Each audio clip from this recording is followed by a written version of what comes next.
Somebody asked me to join, and I don't remember who that was, but I really enjoyed it.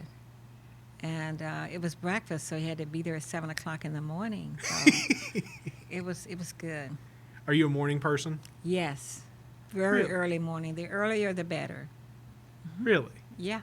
So is that like was that like the jumping off point? Oh, it's breakfast. It's morning time. I'm already Yes. Mm-hmm. And but I go to bed early too, so we're gonna have to be out of here in a few minutes. up and gone.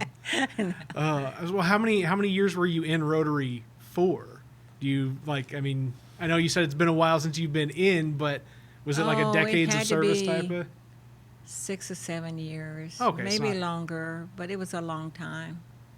And then did it lead into and connect to other activities long And term? maybe the other activities led me to Rotary because I was volunteering all over the place, and Rotary had a different take. It was community oriented, but it was different than going basically to a meeting. And I enjoyed it. And these were adults, not kids. So it worked out well. So was a lot of your volunteering before Rotary focused on children? Yes. Okay. Well, what were you doing then? Basically, scouting. Oh, the Girl Scouts. Uh huh. And I might say I'm a lifetime member of the Girl Scouts of the USA. We spent a lot of time, years with Girl Scouts and the cookies and troop leader. At one time, I had two brownie troops that had 30 girls each in it. So it was quite challenging, but lots of fun. Was it always the same 30 girls throughout the course of, or would you get a different mix of? It basically was a different um, group. I'm trying to think. Because we changed each year. Well, you had brownies, juniors, and went up. So most of the time, though, it was the same girls. Okay. And that was good. Still a lot of girls that have grown up into women that. Oh, yes, that I don't recognize. And then, well, Miss Corene, you had me in brownies over at Springmore School. And I say, what? Who are you? I said, oh, my God, you've grown up. It's still nice to see them, but they have to identify themselves because they are very beautiful young ladies and quite talented and community oriented. So Well, now they're at the point where they're going, well, can you remember me? Because here's a picture of my daughter that looks like I did oh back. God, yes, yes, yes, yes. Was this mainly because of Zanetta that you were involved in Girl Scouts, or were you doing Girl Scouts before or after, or No, all around? I had no idea until she started as a brownie, and she came home and she said that, Mom, I want to be a brownie. And I said, you are a brownie. What are you talking about? And we just laugh. We laugh about that now. But I didn't know it was a scouting program. And so I told her I'd go to the school and find out about it. And it was wonderful. Lots of opportunities for her, and teaching, and the badges. Oh, my gosh. It was wonderful. And we also did Boy Scouts. But I would rather have, oh my gosh, 600 girls and 5 boys, because those boys are, ooh, they were something. They were busy. We had to give them playtime and all that, and they had to climb trees and all that. But the girls were just ready to go, do what was planned for them to do.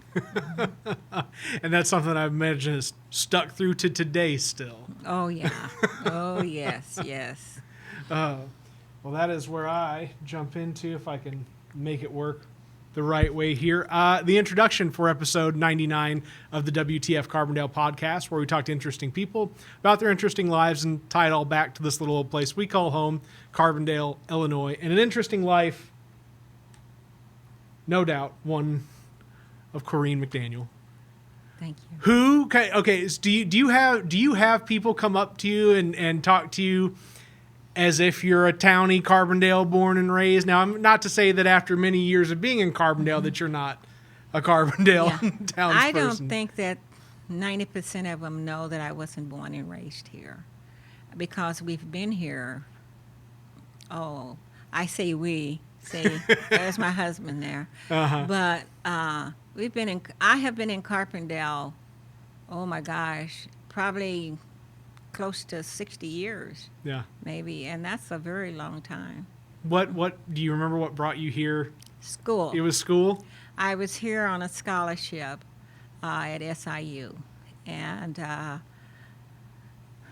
that led me to a lifetime here in Carbondale. And I enjoy it. I love being here. I like this place. I like this city. That's healthy.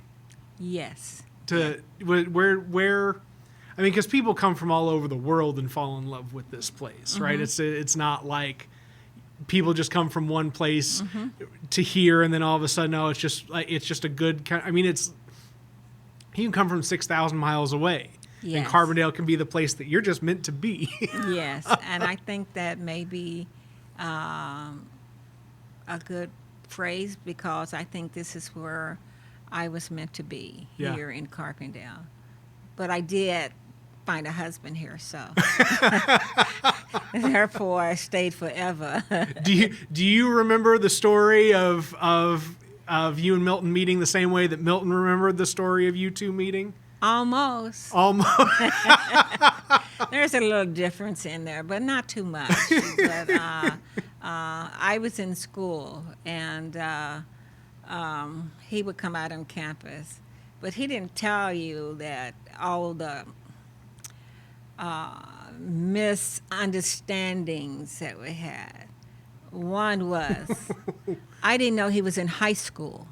Oh, what? No. When we met, he was in high school. I did his government for him. So he didn't tell that part of it, but it was wonderful. And he used to come out to the university and see. I understood it to be, I remember Old Main. And I don't think he thought we were meeting at Old Main. I used to sit there on the steps and wait on him. And that's actually where he proposed to me. But I said, okay, if you show up on time, the next time I'll marry you. He was always late. Always. Anybody that know him know it's that way to this day. He never shows up for anything on time. He say there is standard time and Eastern and go through all of it, and then it's Milton's time. And that's what he goes by as his time. But during that time was absolutely wonderful. And he promised me a whole lot of things. And he has taken care of all of them. And he said, if you marry me, I promise I'll give you all the things you need and half the things you want. So I've been spending the rest of my life trying to take these things that I want to make it a need so I can get it. But or at least ask for double of the things that you want, and you'll get exactly. But he has been very, very good. It was the best thing that has happened to me, is to marry him. And we're not just saying that because he's right next here, sitting in a chair like. No, I'll tell anybody that. Of course, I couldn't stand him, but when we first met, I think he may have mentioned when he did the interview that he had 2 cars. He did have 2 cars, beautiful cars. And the way I got involved was that his best friend dated my sister. So Stevie wanted somebody to go out with Milton, so he asked my sister Mildred to ask me to go out. Oh God, could not stand him. He wanted to be the bachelor of the year, and he was dating some girl. I won't call her name, but he was, and all this stuff he was going to do, and well, that changed within a year. Did you? So my wife does this to me. She will tell me, "Oh, I knew when we first met," and she goes, "You didn't have a clue, but I knew." Well, he may have had a clue, but I didn't. I did not want anything to do with him because of his being a bachelor of the year, and he was going with this girl, and that's all he talked about was her. And I really didn't want to hear it, you know. I wasn't thinking about him, so. And then, oops, it was the rest of your life. Yes. Yes, the rest of my life. Yes. So there's the African American Museum of Southern Illinois that is something that you two are known together as now. Was there any project early on in your relationship or marriage or what have you that like kind of set the pace for the way that you two have worked together on things throughout the course of your life together? Well, I'm not so sure I can really think of anything right offhand, but when I was in Rotary, we worked together because he went shopping with me to buy the toys for the kids. Mm-hmm.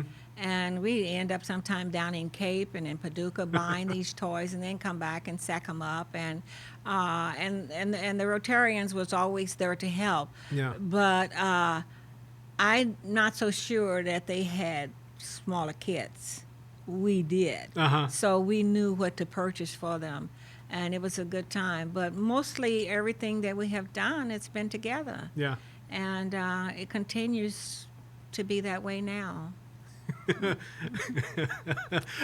for better and for worse, till death do you well, part. That's what they say. That's right. Mm-hmm. Yes. Oh, I love it. I love it. The so you talked about getting into business and mm-hmm.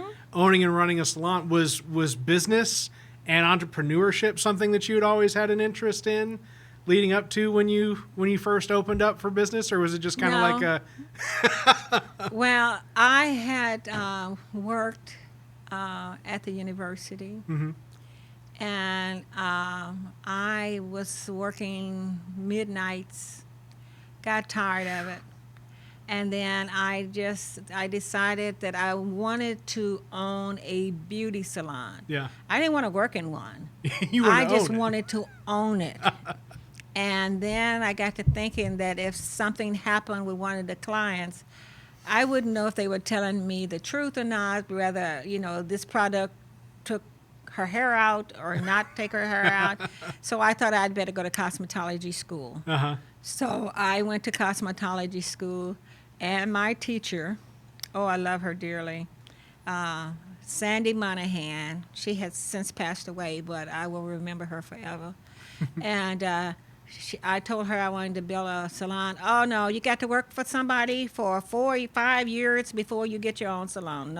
No, Miss Monahan, I'm going to build me a salon. And she kept telling me I wasn't, that I needed to work for somebody. I said, after all those years, all I have is receipts. Uh-huh. I want something that I can call mine. Yeah. And sure enough, talked to my husband, and he's always been supportive. Yeah. So we built a salon, and we had one of the top-notch salons from between here and Chicago. It was the chairs reclined and everything. It was just nice. And we had a very good clientele. Even though most people didn't think we did. Mm-hmm. And how's she going to pay for that building down there? Ain't no cars at her house, at that salon.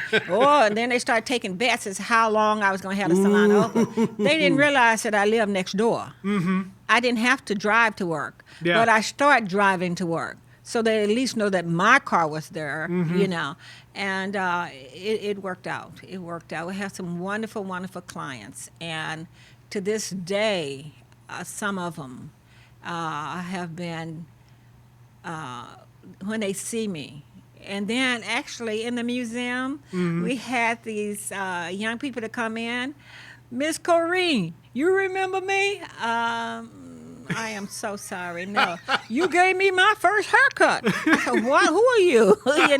Tall guy, and he told me his name, and I just hugged him. But that's because we had a good relationship. Yeah. There, and it was wonderful. It was wonderful, and everybody called me Miss Corene, Miss Corene, Miss Corene. Everything with the older people call me Miss Corene, and I said that sounds like a name that's not so nice, Miss Corene. Uh-huh. And then my husband said it's because they respect you, they call you Miss Corene. I mean, ladies that were 80, 85 years old calling me Miss Corene. And I'm calling them by Miss, Uh-huh. And it was just a great time. So I had that in mind of being owning a beauty salon, Mm-hmm. and then I worked in it, and I worked in it, and I worked in it. And you worked in it, and you worked in it. Oh, yeah. And Milton would come over and keep me company sometime, and then my granddaughter, Marlene, one of the... I have a friend. Uh-huh. I'm gonna call her first name Brenda. Absolutely wonderful. And Brenda and I was in the salon together. Mm-hmm. Brenda's white. I'm African American, and she was a bit concerned about her clients coming over to Northeast Carbondale, and no problem at all. No problem at all. We had such a good time, but it was really funny because our granddaughter came home with this friend, and she got off the bus with her. The bus drove up right in front of the salon, and she came in and she had Malusa with her. We didn't know who Malusa was. And Malusa, she was just talking to her, Uh-huh. just like she was there in person. And then I looked at Brenda looked at me, and the client started looking like, who is she talking to? Well, she was talking to her friend Malusa, Mm-hmm. and it was her imaginary friend. Mm-hmm. And I've not known anyone to have an imaginary friend. But Marlene had this imaginary friend. Uh-huh. And she stayed around for quite a while. And then, maybe a year or two, then Malusa went to California. She never came back. And that was so disappointing. But I guess Marlene had gotten past that period where she needed this imaginary friend. Uh-huh. So Malusa just left, went to California. Marlene hasn't spoken about going to California to see Malusa, but that was so fun, and we laughed about that for a month of Sundays, because we was always wondering how long is Malusa going to be around? Is Malusa coming back? But we had a lot of fun at the salon. It was great, and we had our Friday evening nightmare. Oh God, 3 ladies, we called them. Everybody wanted their hair done at the same time. So Was it every Friday? Every Friday they came and get their hair done. It was horrible. Well, no, it was wonderful. Everybody sit around and wait until they came in because they carried on such foolishness, Uh-huh. and it was just lots and lots and lots of fun. So we're going to have to get together with that Friday evening nightmare and some other friends. Do they know that's what you call them? Oh, yeah. Okay, all right. Oh, yeah, we call them Friday evening nightmare. And, one of them lived in DuQuoin, and the other 2 live right here in Carbondale. They're still here in Carbondale. Mm-hmm. And it was fun. It was fun. And we need a reunion. That's what we need, of all those people that used to come in the salon. Did you understand the importance of building memories when you started the salon? Is that something you carried into it, or is that something that you learned along the way? No. I wanted to make some money.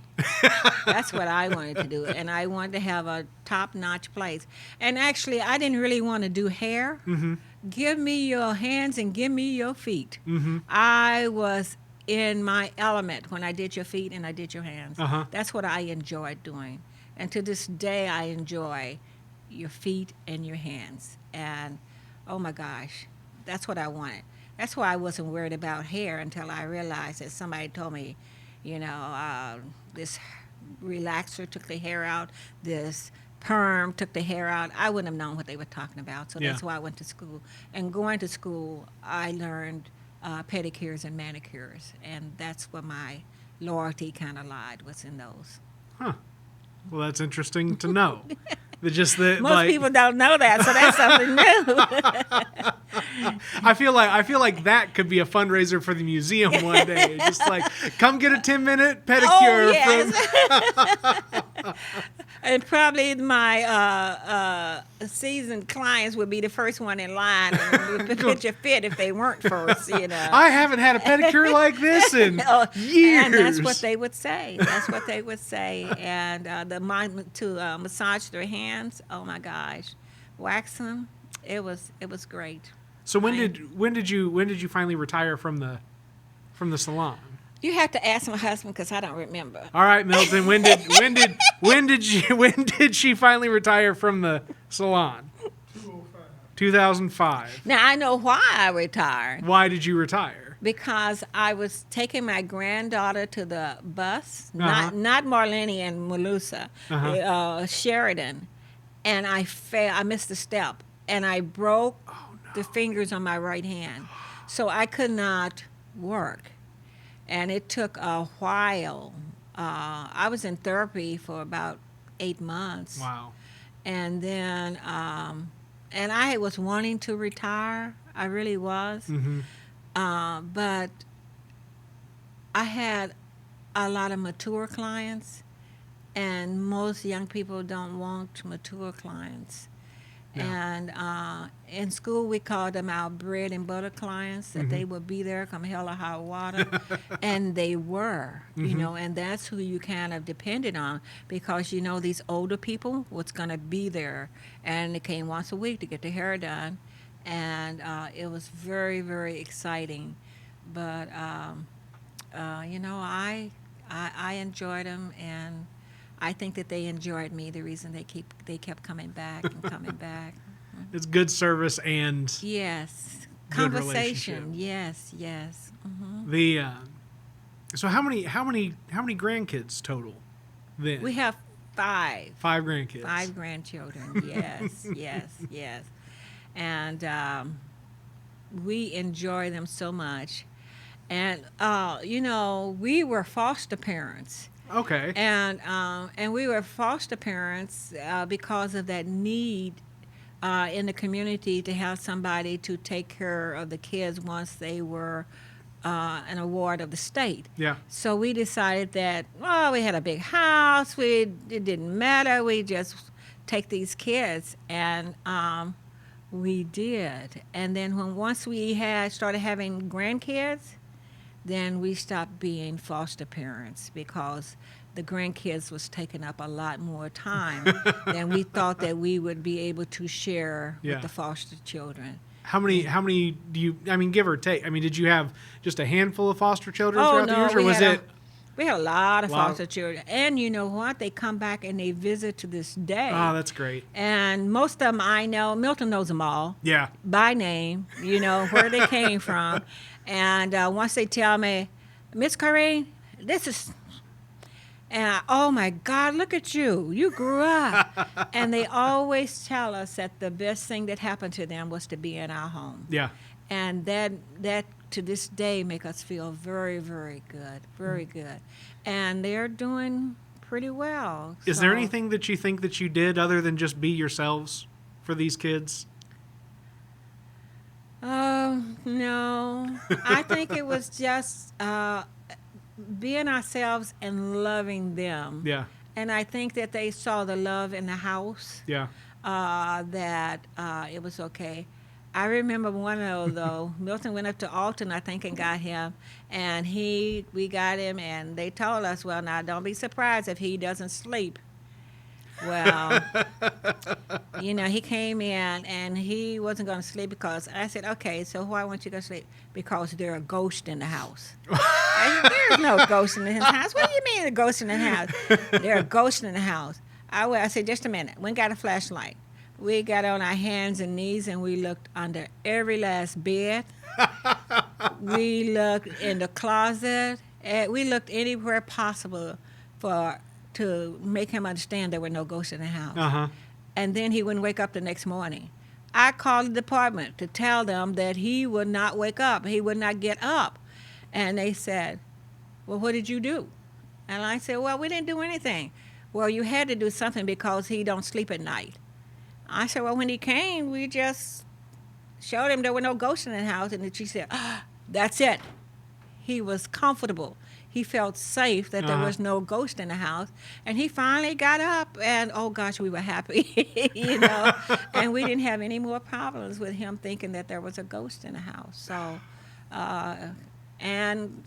we read about him on Facebook, you know, kind of keep up with him a bit. But and he did a big red when he was in school. The dog, you remember the big red dog? Clifford, yeah. We still have a picture of that he drew when he was in kindergarten. Yes. Yes. That is such a heartwarming story, Corene. Well, we have been very blessed, and I say we've had a good life. Yeah. You know, we know who to give thanks to, and that's what we do. And it comes back, and we are actually givers, you know, and it comes back in some form. Yeah. You know, if you give $1, you think you're going to get 2 back. It don't work that way. You know, you give $1, maybe you have good health, but you have given and you have received. Yeah. So you don't, and if you give thinking that you're going to get something really back, you may not get anything at all because, and that's why we are kind of cautious about people wanting to pay us and keep saying, thank you. Okay, one time is enough. You're trying to get my blessings away from me. Yeah. And that's what I say all the time. No, one time is good. And you don't have to tell a soul, you know. Just keep it to yourself and it'll be fine. And we receive our blessings. And we are so thankful for that. Very thankful. So that gives me a transition point into politics. Because that's all right. Right, but that's a way about keeping your nose clean and still like staying on track for like pursuing the greater good is that you tell people, listen, you know, it's you can ask me for what you need or give me what you need that you think I'm going to go do something with, right? But you set a boundary in there with people. Hey, here's where I go to for you when we need to get something done. But if you think that we're going beyond this point, you're wrong. Yeah, that's right. Yeah, and I enjoyed being on the city council. Yeah. Oh, my stars. I really enjoyed it. When it came a time that I thought my service was no longer needed, then I knew it was time to go. And I wanted to leave the council on a high. Yeah. You know, that people remembered the things that I did and helped to get accomplished, rather than, oh my God, you know, she was on there up 10 years and she didn't do nothing, you know, and all that kind of stuff. And it's easier for them to remember the bad things than it is to remember the good things that you have done. So I knew when it was time for me to leave. And I still enjoy talking about it, and I still have some of the minutes that I find just hanging around. Oh my God, we did what? And it's good. When were you first elected? When did you first join the A long time ago. Yeah, like I remember the Facebook post that the city put out a couple weeks ago that said you served for 13 years. 13 years, yes. Well, actually, it was 3 terms, and then 1 year after Mayor Fritzler left. Oh, okay. Yeah. I was appointed to fill Don Monte's spot, and that's why it's an even number like that. Yes. Works out well. It did. It did. What is there anything that sticks out in your mind as a memory from all the years of The main thing that I remember most, and I think will continue to serve the city, and that's having the city council size changed. And that's something that I think I talked to Jeff Doherty about when we did his podcast this past election cycles. He talked about that change from that there couldn't get a push through for the ward system, but that a compromise on the ward system was an increase in the size of council. Me. I am responsible for that. So how did you navigate that? What was getting that in place like? Oh, it's such a great feeling. But don't ask me any more details. All right, that's fine. That's fine. I'll take that. And you know why? Because I don't remember them. Yeah, I don't mind saying I don't remember. That's been a long time ago. Yeah. But I know that I did it. And, you can go back and read the minutes and find out a few things leading up to it and all. Yeah. But I enjoyed it. And I didn't mind being a councilman under Jeff. Yeah. I enjoyed it. He was very good. So awesome. Well, and that's so some people just don't quite get the style of government that Carbondale operates under in that city manager, mayor, council. Yes, and the city manager is basically who takes care of the city. Yeah. And the mayor has a great deal of influence and can do a lot of things. And actually, the mayor, the city manager, reports to the mayor. So, you still got that relationship there. But I tell you, the city manager knows who's in charge, and the mayor knows who's in charge. And it's the people. And wanted to say, know that. You're not going to have any problems whatsoever. Yeah. It'll be just fine. And that's the way that it was as far as I'm concerned. It was just fine. So you would have spent some overlapping time having the salon and being on council at the same time. Yes. But that was okay. Yeah. That was okay. Oh, yeah. That was okay. But did you have folks that would come in and gab city business with you all getting your hair done, or was the salon kind of a no politics, no policy? I think that my clients and the ones that come into the salon knew me quite well. Yeah. And don't you think that I'm going to tell you something that I shouldn't tell you. Don't think I'm going to say something that you will repeat that I said later. And if you want to know the goings on, the ins and the outs, tune in. Yeah. And then you can come up and ask the question. You can ask me, when is so-and-so going to be on, when is this going to be on the city council agenda? Yeah. And if I know, I'll tell you.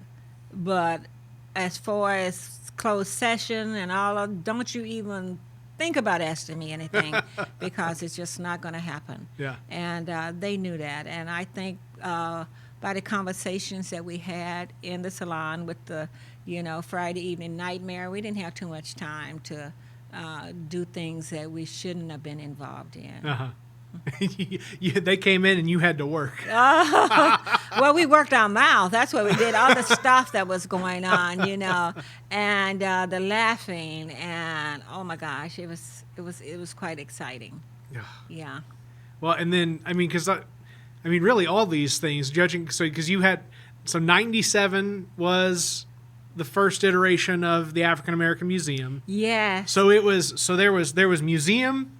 And there was salon, and there was council, and there was that around the time where some grandbabies started to come into the scene too, or that was a little later. 99. So everything was all getting. Yeah. That was a busy time. Brenda, my best friend, she was one of the charter members of the African American Museum because I pulled her in there, and she helped a great deal. And it was really nice. And I say Brenda and I used to go to her shows all the time. And we stop and buy a lottery ticket. And we would spend all the millions of dollars going to Chicago, Bloomington, or whatever. And I would be driving and Brenda be spending the money. And by the time we got there, we didn't have a penny. Coming back, we do the same thing. When we got back to Carbondale, we did not have one penny. We gave all the money away. But we had a good time spending it, you know. And I don't think we ever won 50 cents. But we spend millions and millions of dollars going to those shows, yes.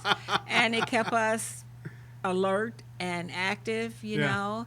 And because most of the time we went early morning, and when we got back, it was late night. So we had to have something to keep us busy. So, thinking and dreaming. Oh, yes, yes. But we always help people. Always help people. And I think that that may be some of the reasons why we are who we are. Yeah. It's because we are givers. We want to help. We want to assist. And if you need help, you just call and whatever we can do. And I think Milton mentioned that lady that had the baby, had her daughter coming home. I remember it. And you know what? You don't complain. You don't fuss.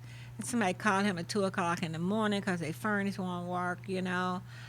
Best part about it, I don't have to go. He's the one that gets up and go, you know. And then, oh, you finally made it back home. What time is it, you know? And he is tired, but he has done a service, something that he was called to do, and that was to be a servant. And we see ourselves as being servants. Yeah. We are called to do certain things, and we don't complain. We just do the best that we can do. Now, have you? And I don't know where you worship at or what church you go to, but have you always been worshiping at the same church for as long as you've been here? Or do you? No. We used to be at the New Zion Missionary Baptist Church, and we left there 10 years ago. Oh, I got that one right. 10 years ago, and we are now at Boscadale. And really? The white church on the hill. Yeah. Family church. We enjoy it. And oh my gosh, they are so wonderful. And it's basically a family church. Yep. And we joined because of the community service and missionary work that they do. And so now we are part of that.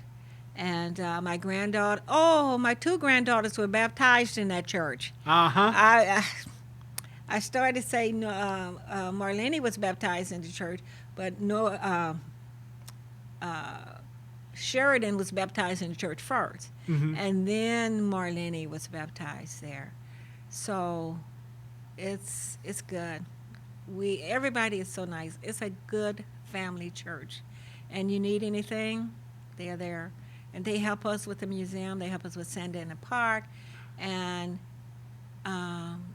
it's a blessing to be there with them. And now Milton, he won't miss a Sunday. He will not miss a Sunday. And every now and then I'll miss a Sunday. I hate to miss, but sometime I can't help it. Yeah. But it's wonderful. Is Pastor Combs still? He retired. Really? The nerve. Yeah, he has retired, but he still comes. And he's filling in on some Sundays until we get a pastor. We haven't gotten one yet. Okay. But, the Lord will give us what we need when we need it. So when it's time for us to get another pastor, we will. But matter of fact, he was there yesterday. Yeah. And we had another pastor that was bringing a message. But he and Sue were there yesterday. So I think it's in his blood, that church. So that's a good thing. I grew up going to Boscadale. So the first 16, 18 years of my life, give or take, are rooted in Boscadale. Rolling down that hill, running through those woods back there. Oh my gosh. Yes. Yes. So I remember it would be after church, and I cannot. Her name started with an E. It was not Evie, because that was Zach's grandma's name. It was not Eileen. Irene. It was an E. Effie. Oh, yeah, Effie. Thank you, Milton. We said the same time. Thank you. Yeah, it was Effie. It was Effie. And she still plays the piano. Huh? She still plays the piano. Well, no, so it may not be Effie, because this is a woman who's long since passed. She would have passed many years ago. But Effie is also a name that I remember. I tell you, they probably were related, and that's a good thing, because it's a history there. Oh yeah, yeah. No, the Stearnses and the I can't remember all of the family names. Yeah, Lipes. There we go. Coxes. Coxes, yeah. yeah. It's a lot that's there, and I think the church is 115 years, give or take. It's an old church, but it's a new church, because they are accepting. No, not they. We. We are acceptance to people wanting to come in. We don't care. You know, if you want to come in and give praise, you just come in and give praise. And you don't have to dress up in Sunday's best. You can come as you are, because we shouldn't be looking at what you're wearing. Yeah. We should be looking at your heart and what you are wanting to accomplish and what you need and how we can best help serve you. So it's a very, very good church. Very good church. It's good to hear. I remember as a kid, some of the one of the things that sticks out in my mind most. We had Pastor Bob for several years. He was a puppeteer. Oh yes. And a ventriloquist. Yes, he was. We got to meet him, and he would bring that puppeteer out at Vacation Bible School and other times, and he was really good too. Oh my gosh. Yes. He was. Yes. If it had been that back in the day, it would have been America's Got Talent level. He could have been a star. Yes, indeed. Yes.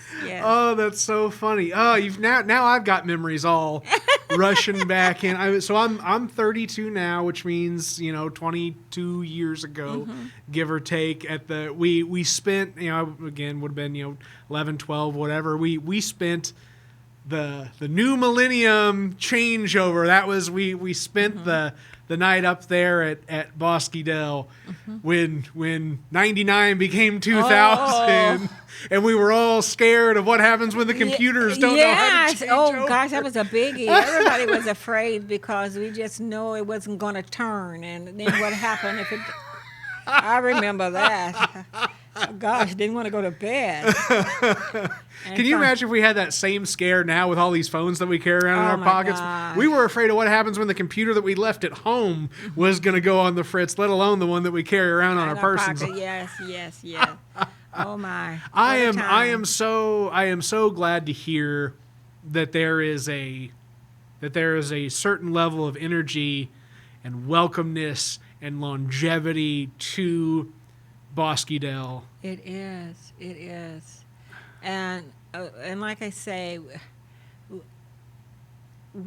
I joined because of the outreach, the missionary work they do, and community service. It's just, and probably most churches do those things. And I hope that they are. But and we have missionaries that we sponsor. It's just good. It makes you feel good that you have helped somebody, and you don't have to pull eye teeth. Yeah. To help somebody, and I'm one of the. Can't think of it. But anyway, to help identify people that need service, help in the community. And we do it. We just do it. And there seems to be every now and then, you're going to get somebody that needs some help. Yeah. Or there's going to be some kind of tragedy that you want to contribute to help ease that burden on the family, And Boscadale is a great place. I'm glad to hear this. To lend that helping hand. Don't say a word. And now that I said Boscadale, because most people don't know what Boscadale do, we just do it. Yeah. And I'll probably get a call. But the Lord give you what you need. When hey, I might tug on your ear before you walk out this door, Corene. I mean, that's oh my. But I can't say enough about Boscadale. Well, and this is, I do these podcasts and these conversations for me personally, right? I do them on one sense for the general public to just have this very personal retelling of a modern living history of Carbondale through the stories of folks that are here and now that we can approach and talk to and engage with. But then on the other side of it, I get a story like this where it relates back so like closely from me, right? And I had no idea. I had no expectation that this was like the groundswell of emotion that was going to hit me in our conversation, Corene. But it's just like, I mean, it is a core part of my being, something that was part of my life for, at this point, and I'm age 32, let's say conservatively, I quit going to that church when I was 16, right? That's half of my life in that space in different ways, and taught me lessons for good or bad. I mean, there was a time there for a couple years where the church had some struggles after Pastor Bob, but before Pastor Combs, and it was not an easy time. But to hear this, that the church has over the years continued on the path, and and it's absolutely wonderful and very, very caring. And by George, if you miss a Sunday, Milton usually tell him why I'm not there, because I know there's going to be a call or two or three, just to check to see if I am okay. Yeah. And that's what it is. And they mind their own business. That's a good thing. They're not in your business. Yeah. They just want to know that you're okay, if they can do anything to help you, and that's as it should be. Is it still the main sanctuary and then a little hallway into the smaller space where they do some children, yes, and then the upstairs rooms on the other side? Yeah, that's where we have Vacation Bible School. I can smell it as we talk about it, Corene. I'm telling you, I can. Yes. Because it's just. We had a potluck yesterday. Downstairs. I know. I said yesterday. Today it's Tuesday. Is today Monday. Today's Monday. Oh, yeah. See, I don't know. That's close enough. Yeah, we had a potluck yesterday. You should have smelled the aroma coming up the stairs. It was good. And I can remember us rushing downstairs as we and boom, boom, boom, boom, boom. And then we bust through, and then there's somebody that's been in there for 2 or 3 hours already cooking, and now we can smell it, and the taste of fruit punch or orange juice or some sort of. Yes, it's all Well, I hate to say that, but once you start smelling that food, you're thinking, okay, now. He's not going to be too long preaching, is he? Because we are ready to get that. And there's some excellent cooks there, too. Oh, my gosh, yes. Very good cooks. Oh, the desserts are wonderful. And all that go back for the love of, They love everybody, enjoy, and we sit and talk, have a good time, finish and watching it. Now, one thing has changed. We don't always use glass plates anymore. No. And that may have happened a year ago. Because it was washing the dishes after the potluck. So now we have some very nice paper plates. Nice. But the silverware is still silverware. Yeah, but yeah, it's nice. So next time we have a potluck, I'm gonna think about you. Yeah. Yeah. No, that's wonderful. That's wonderful. That is. I wasn't ready for that much memory all in one shot here, but that is raw, like raw memory for me. Well, Just thinking through it. It's good. And see, it had an effect on you because you remember. Yeah. And you were smiling. Yeah. And you were feeling good about it. So it was a good time for you. Well, and I still think of all of us kids, Matt and Dan and Zach and Tim and oh my God, Ginger's kids, and just the whole where everybody is, and we're all very different people, right? But there's something innately good in all of the kids that I can remember that we're all now adults, right? And just what that church meant to the goodness of us as kids. Yes. And that's when you know it's a good church. Yeah. Because the memories that you have, and they all are basically good memories, and you can't help but smile about. And some of the things you got away with that you thought that you were getting away with, and then you find out 10 years later you really didn't get away with it. They knew it all the time, So it's wonderful. Goodness, I just got to take a breath in right now. I really do. That's got me all thrown off my question asking game, because now all I can it's good. It's so good. It's so good. Well, and I think about that church, and I wonder, right? And so to have this type of insight, to know, all right, that the church itself is there, and it is stable, and there are generations still coming through, and the value that I got out of that church is still the value that kids are still continuing to get out of that church, and that the values of the church, I couldn't even tell you, right, compared to what where Christianity as a religion has evolved to in the past 15 to 20 years, right? I couldn't tell you where the church stood on it back then, because that was never a point of discussion, neither in my household nor in the church. It was just general service, right, and communion, and there wasn't really talk around how the church can become more accepting. But to hear that the church has and is, and that there was always that core foundation there, that I may have never known it, but it's a good thing that it was. Well, one thing I would like to say is my granddaughters. My oldest one, she's in Nashville now, going to Tennessee State.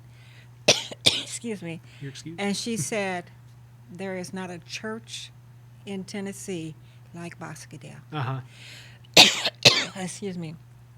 And you know how big that place is and how many churches. Yeah. But she missed the newsletter. She missed talking to Miss Laura. And she said, you got to get me on the mailing list, because I want to start reading the newsletter. And then Sheridan don't miss Sundays. She goes to church. But what I wanted to say is about Noelle. Noelle is 9 years old. And her daddy said she got up yesterday at 6 o'clock. Wasn't it 6 o'clock? Getting ready for church because she was going with us. Can you imagine 6 o'clock in the morning, a 9-year-old getting up, getting ready for church? Well, it sounds like she takes after somebody in the family, doesn't she, Corene? Yes, him. Are you both early risers? He's not an early riser. Oh, no. I'm an early riser. But, I may miss a Sunday, but he won't. He won't. And usually I have a good reason for missing. But just to think that Noelle, 9 years old, and she's getting up at 6 o'clock to get ready for church. Yeah. That's a blessing. That's something that is happening when she goes to that church. Yeah. That she enjoys, and she will have it for the rest of her life. She may not know it right now, but she will have it. And just like you remembering things, Yeah. she will. Corene, I'm sorry, I don't Excuse have me. an easily accessible bottle of water. That's Else okay. That's okay. Thank you. But we've only got a few more minutes, so yeah, I'll save you that much. We'll get you a drink soon enough. But the Okay. goodness. So well, now I got to figure out where the heck I want to go from here. The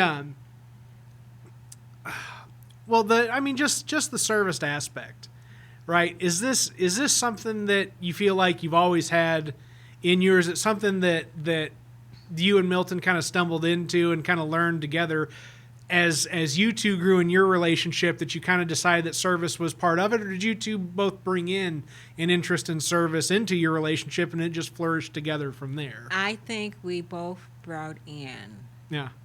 because of our parents. Okay. Oh my gosh, my mama. Whew. My mother, bless her heart, I love her dearly. She, first of all, made us go to, well, no. She insisted that we go to church. That's a good word. Okay. Now, my father would not allow my mother to go to church, so she never went. But I remember how she felt and acted when my father had passed away and she could go to church. Huh. I mean, heaven opened up, to accept my mother, and not because she had died, but because she had come back to the fold. Yeah. And it was great. But we in my mom's house and our house, we were Ruth Lee's children, and if they needed anything done, they just called Ruth Lee. And Mama gonna send one of them 8 girls up to do whatever to us that they done. 8 girls. 8 girls, and we had to go. We went to Sunday school, we went to morning service, we went to 3:00 service, we went to Baptist Training Union, and then we went to night service. So you've always been a Baptist. Always been a Baptist. But I don't know if that would have made any difference. It's just that we only had a Baptist church in my community. Yeah. So that's why we grew up in the Baptist church. But because my mother had so many girls, we had to go to the church and make a fire in a pot-belly stove with coal. We had to do that at our house. Uh-huh. And then I was the cook. I loved to cook. Oh, my gosh. I used to cook for my sisters and charge them $0.25. And then when Mama found out I was charging to cook, oh, my goodness. I got the beating of my life. But You've always been money-minded, though. Maybe. Maybe. Yeah. But anyway, I love to make homemade rolls. So on Sunday morning, we had homemade rolls, and then they say they'd call when we got a phone. But before that, Miss Jarvis would send somebody down and say, "Mama want to know, does she smell rolls? Cooking the rolls when you bake them, the homemade rolls." And yes. Well, she want to know if she could get a couple rolls for dinner. A couple, not a couple of rolls. She wanted a whole pan of rolls for them kids, But I enjoyed cooking, and we did work for the people in the community that were older, that mama's girls. Milton talked about taking that wagon to get the commodities. We didn't have to take a wagon to get the commodities, but we had to do other things in the community to help the people. And we didn't mind, and we dare say anything because that means Mama was going to get our backside.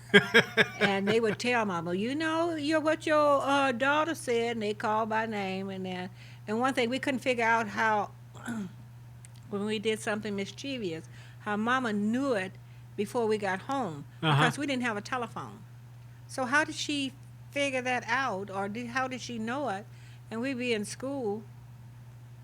Still haven't figured that one out yet. But we were very, very community oriented. And I think that it has grown with us. And then Milton's family being the same way, him doing community work. And it wasn't just that little wagon that he had. He did a lot of other things. And, the fixing of the furnace and air conditionings and things. So we both have, and it has just stayed with us because, train a child in the way he should go. When he's old, he won't depart from it. So we are old now, and we still doing these things that we should be doing. Now, where was this little town where you grew up at, Corene? I grew up in Hodges Park, Illinois, just north of Carroll, Tam, Okay. Sandusky. I went to school at Dunbar Elementary School, and I did not know until I got up here in college and was collecting stamps that Paul Laurence Dunbar was a black man. So we talk about Black History Month, and we're not being taught Black history. Yeah. Well, I went to a black school and did not know until I was grown and married that Paul Laurence Dunbar was a black man. So, yeah. So I'm not so quick to say what I didn't learn and why I didn't learn it. All I know is that I had 2 black teachers. Not one of them mentioned Paul Laurence Dunbar was a black man. Educator. Mm-hmm. And that ties into perfect segue, Corene, perfect segue, that the importance of the African American Museum of Southern Illinois. And like Milton said, it didn't start out as a physical location. It started out as education in the classroom. Oh yeah, it's great. We enjoy it. We still have some hiccups, and we're wanting to eventually go into the attic school building, and that's another story in itself. And especially the mural that I don't know if you saw it when you was in there or not, but there's a lot of history behind that mural. And we had Saturday, I guess it was. We have this mural, and quickly, it may have been destroyed at the community school, but someone took it out of the trash, and Mr. Davis gave it to me for the museum, and we had Niger to restore it. And the last person, and each one of the students drew a person in that mural, and the last person that drew someone passed away 2 years ago. And his granddaughter came by the museum on Saturday. She wanted to see the mural. And I talked to her on the phone probably for about an hour and a half. Yeah. And she said, well, I'm not going to get there, but when next time I come back, I'm going to come by and see you. And lo and behold, she came that evening and I was gone. I said, she didn't say that she was coming by today, But Milton had talked to her before, and he talked to her then. But it's a lot of history in this city. Yeah. And it's a lot of history in the attic school, and we're hoping that we will be smiled upon, and we will be able to get into the attic school building, and we can continue with the museum, and it has a lot more space. And then we want it so that we can have other groups of people to come in that need some space and be respectful of what it is that we're trying to do. But that school is our goal. And right now, though, we have a very nice place, and people can't believe the difference it is in it from where we were located in the mall and where we are located now. But we have a whole lot more space now than what we had when we was down on the west end of the mall. And right now, we're almost in the center of it.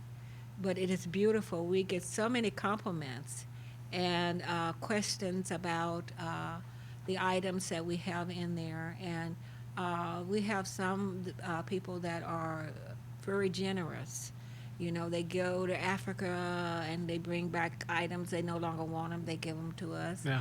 And then people that went to the school up 10 years ago, or their kids went, they've given us some of their items that they've been holding on to. And,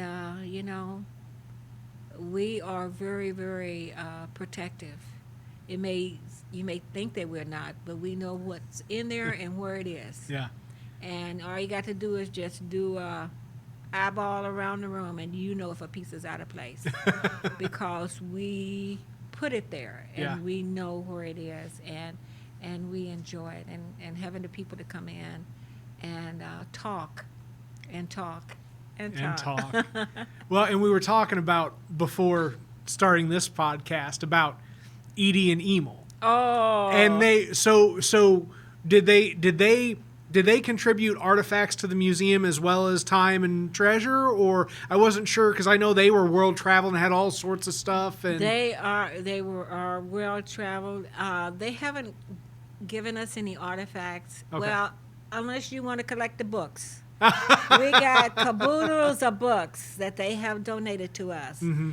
And caboodle just means it's a lot. Yeah, no, I'm following. I got the kit and the caboodle. They are so wonderful. And Emil was in there when we had the grand opening. I remember. And he said, "You know what? I was just thinking. You remember when you and Edie and I went out to dinner and we talked about a museum?" I said, "Oh my God, Emil, you know how long ago that was?" And he said, "I still remember it." And they are very, very supportive of the museum financially. And we would not be able to make it as well as we are if it wasn't for Edie and Emil. And also Genevieve Houghton. I don't know if you knew Genevieve. Did you know? I didn't. Oh my gosh, the woman. Mm-hmm. Anybody that knows Genevieve Houghton, she was quite a lady, and we have a great respect for her. And she has since passed away, but we will remember her forever and a day because of her love for the museum and for her love of Milton and me. And she was a hard worker to get me on that city council. Uh-huh. And she was with the Green Party then. And it was basically the Green Party that got me into the city council all those times that I ran. And they were very, very good to me. And of course, you mentioned Hugh Muldoon with Milton. But, and you know, I have not said it often enough. It was because of the Green Party that I was elected to the city council. That I was maybe not elected because it's a citywide vote. Yeah. But they put the leather to the I can't think of the phrase now. Oh, the boots on the ground. Yes, yes. They helped, and drilled me, and it was a good time. And I didn't even know about the Green Party when I started running. I did not know anything about them, but they wanted me because of some things that I have said I'd like to see accomplished, and we just moved forward. Mm-hmm. And you accomplished them. We did. And I say we did, you know, we did. It was good. It was good. I don't have any regrets. I don't think I do. If you do, we're not going to remember them now. We're not going to remember. Don't worry about them now. I know. I think I'm getting older, so my memory is not as great as it used to be. And there are some things I probably didn't want to remember, so they're just gone, you know. But I still have a lot of memories, and you know, and Milton has been right there with me, so I have to say that. And I remember those 18-wheelers bringing them Girl Scout cookies in, and it's Girl Scout cookie time now. So, oh my gosh, you used to have 2 18-wheelers, at least 2, full of Girl Scout cookies. 18-wheelers. 18-wheelers. You don't have that now, but they used to come out to the Ramona Inn. It used to be the Ramona Inn out there on the back side. They'd unload those cookies. We had to count the cases. First of all, Milton and I had to do the paperwork. Uh-huh. We had to order the cookies. So that meant counting each one of those pages, making sure that everybody got what they supposed to and it was correct. Uh-huh. Then we had to collect the money. Nope. No, we had to sort the cookies and give them to the people. Mm-hmm. Then we had to collect the money.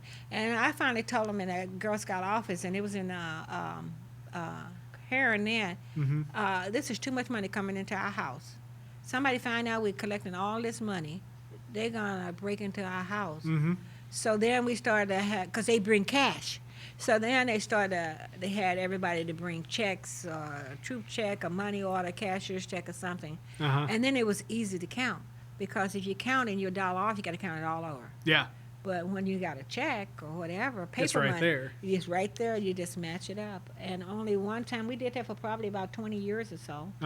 And only one time that I can remember that we were short one case of cookies. And I told Milton, I said, when we get home, somebody's going to call and say they have an extra case. And lo and behold, when we got in the house, the phone was ringing because somebody had an extra case of cookies. And we said, thank you, Lord Jesus. You know, but we never lost a case of cookies. And we are supportive of the Girl Scouts. We love it. And as I said, you know, I'm a lifetime member. My daughter's a lifetime member. And we do whatever we can for the Girl Scouts. And we didn't stay as involved with the Boy Scouts as we did with the Girl Scouts. But we enjoy it. Something special there. Yes. Just like I hope we've enjoyed this episode of the WTF Carbondale podcast, episode 99, Corene McDaniel, a life, well, two lives, Corene and Milton both, that cannot be understated in this conversation. I hope you watch both of these through. If you've not watched Milton's yet, that'll be episode, this is 99. I had one in between, 97. There we go. Have a good one, folks, whatever that one may be.